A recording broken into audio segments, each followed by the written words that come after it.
Continuó con un tema de inmigración de alto nivel que dio en la última reunión el distinguido Premio Nacional Mateo Martinich, y ahora me toca a mí dar una charla también sobre alguna faceta de esta inmigración.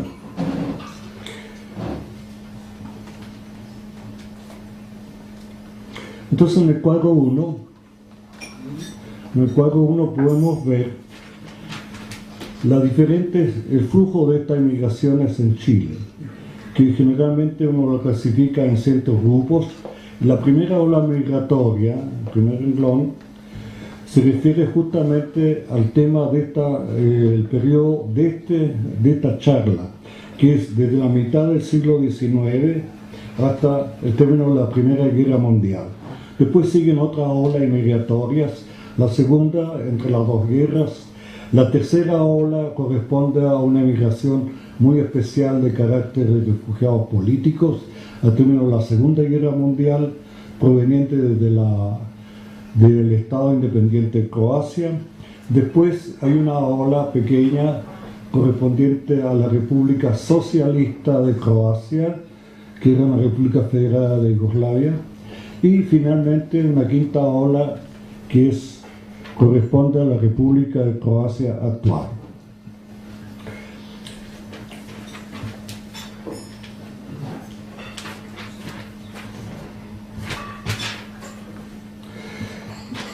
En las publicaciones generalmente sobre este tema, los diferentes investigadores siempre se refieren, como bien lo dijo Danilo, al inmigrante, o sea, la persona que llegó de Croacia a Chile y qué le pasó aquí. El tema que yo voy a elegir, veamos el cuadro número 2, corresponde a otro tipo de preguntas. La interrogante que se hacen siempre son: ¿de dónde vienen y a dónde van estos inmigrantes? Yo tengo subrayado en negrito, si se fijan ustedes, justamente yo he respuesto de dónde vienen, o sea, cuando nuestros abuelos, digamos, estaban todavía en Croacia. La segunda pregunta que se hace la gente es: ¿por qué vinieron? ¿Por qué salieron del país? ¿Y para qué? Y yo voy a contestar el por qué, voy a abordar el tema del por qué. O sea, cuando ellos están allá, ¿por qué ellos emigran? La tercera pregunta es: ¿quiénes son? La vamos a abordar. ¿Quiénes son esas personas que allá lejos, ¿no es cierto?, se vienen a Chile a crear una nueva vida y unas nuevas familias? Y finalmente hay una última pregunta: ¿qué pasó? Pero eso ya es el inmigrante que está en el país y yo no lo voy a abordar eso ya lo conocen ustedes más o menos y no es tema de esta conferencia, de esta charla.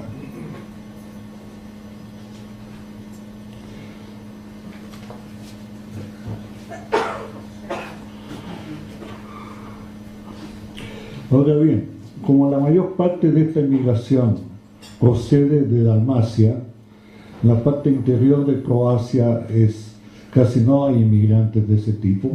Yo voy a tomar a los inmigrantes de la isla de Brač, los datos que yo tengo sobre Brač, esa inmigración, como representativa de la inmigración que llegó a Chile desde Croacia. También lo hago no solo porque yo nací allá en Brač, sino porque esa inmigración, ese grupo, era el más numeroso de los inmigrantes que llegaron a este país antes de la Primera Guerra Mundial. Entonces, hecho este pequeño preámbulo, digamos, vamos a entrar a ver la primera interrogante. O sea, ¿de dónde? ¿De dónde vienen estos señores? Al comienzo del siglo XX, si alguien le preguntaba: ¿y ese señor de dónde viene? La contesta era: viene del Imperio de Austria. Pero el Imperio de Austria es muy grande. Precise un poco. Viene de Dalmacia. Dalmacia también es algo indefinido. finalmente le diría, bueno, viene de la isla de Brach. Ah, y ahí se queda, y era cierto lo que estaba contestando al interrogado. Pero la persona que recibe la información, es muy difícil que se imagine la isla de Brach, la gente que vive ahí, en qué trabaja y cómo es. Nosotros vamos entonces a empezar la charla viendo, digamos, entrando a esa isla de Brach, como yo le decía, que va a ser representativa del resto de la inmigración, porque a mi juicio he recorrido Dalmacia en 10 viajes más o menos. La gente es muy parecida en todas las islas, incluso en la península de Pelillas, que en realidad es una semi-isla, es una península, o sea, le falta muy poquito para ser isla. Entonces, toda esta gente es semejante, no es muy distinta y tienen costumbres y culturas muy parecidas. Entonces, entremos a Brach, a ver, como un lugar de residencia. Los lugares de residencia de los futuros inmigrantes eran verdaderos microciudades, pequeñas ciudades. No eran aldeas ni pueblos, eran pequeñas ciudades, y voy a explicar por qué yo hago esta afirmación. En croata se dice ciudad, se dice grad, y esto se dice gradić, pequeña ciudad. Y voy a ahora dar las razones por qué yo postulo de que los abuelos nuestros no llegaron de cualquier parte, llegaron de nuestras ciudades, tenían una educación y una formación bastante urbana.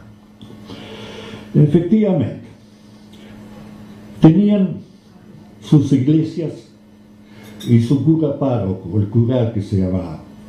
El campanario era el orgullo y símbolo de estos pueblos.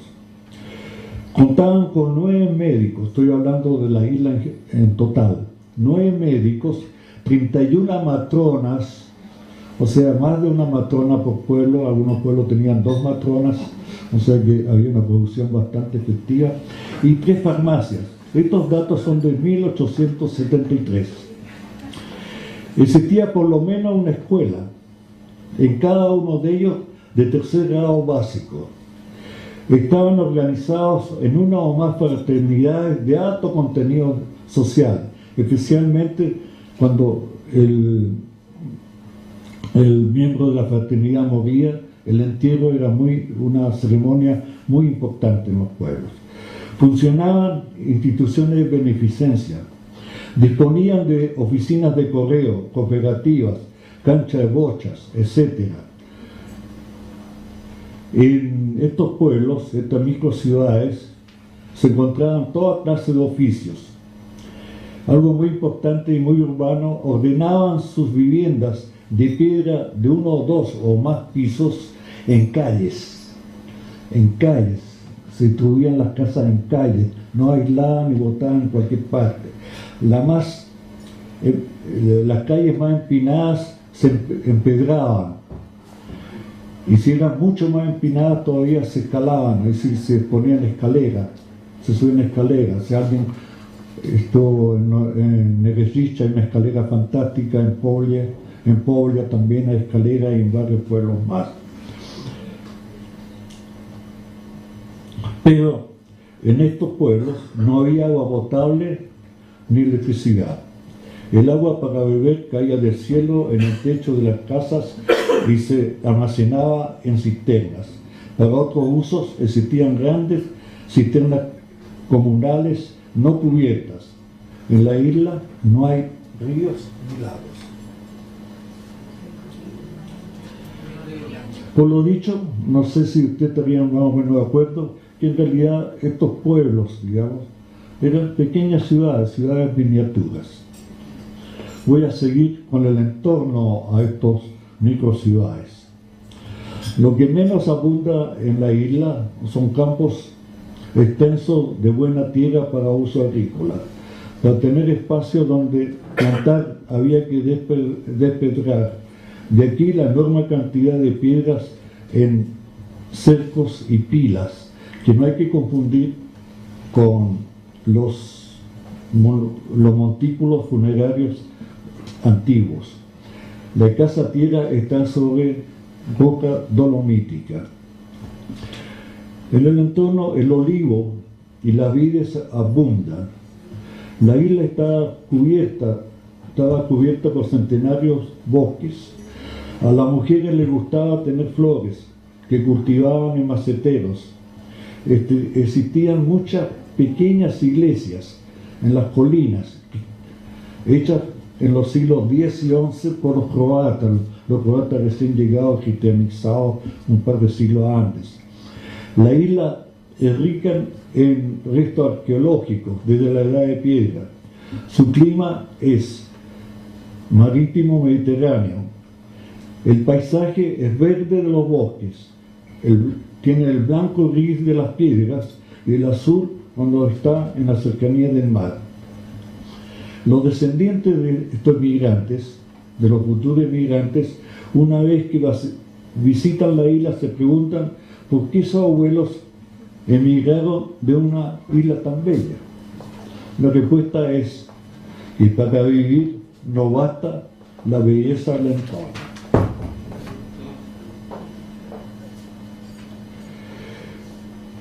En cuanto a la economía de la isla, esta se basaba fundamentalmente en la agricultura, producción de vino y aceite, en la ganadería menor, crianza de ovejas y cabras.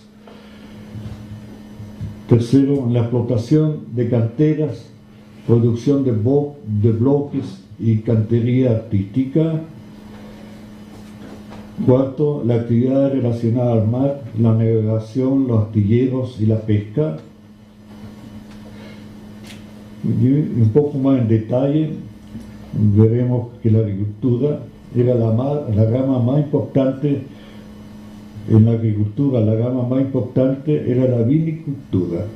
Los viñedos reemplazaban a los antiguos olivares. Se producía tanto vino que se exportaba. Prácticamente todas las familias producían vino y aceite.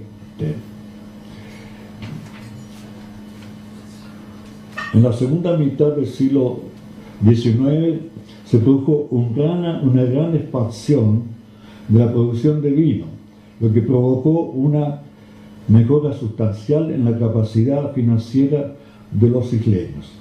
Este auge se debe a que los viñedos de Francia en 1847 y los de Italia en 1858 fueron atacados por el oidio, plaga que aniquiló sus viñas.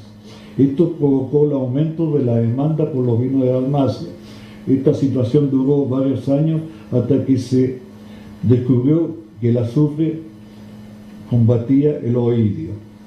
Pero entonces, para la suerte de los isleños y de toda la parte vinícola de Dalmacia, apareció otra plaga en las viñas de esos países, la filoxera, en 1868, lo que mantuvo la alta demanda de vino dálmata. En vista de esto, Francia principió a plantar vides americanas que resisten esas plagas. Sin embargo, los años dorados anteriores continuaron al abrirse el mercado de vino de Austria y Hungría. Los años dorados duraron más o menos 50 años de auge en venta de vino, hasta el 6 de diciembre de 1891, fecha que el Tratado Comercial Austriaco-Italiano estableció la conocida cláusula del vino, que permitió que el vino italiano a bajo precio y de buena calidad entrara al mercado de Austria y Hungría. Así, el comercio del vino dálmata entró en crisis y ya no era una fuente económica segura de subsistencia. Para que la desgracia de los isleños fuera mayor, en 1894 la filoxera atacó también las viñas de Brach, y con esto se liquidó la producción del vino local. Luego en Brach se plantará también la vid americana. La cláusula del vino Desapareció en 1905, o sea, duró más o menos unos 14 años.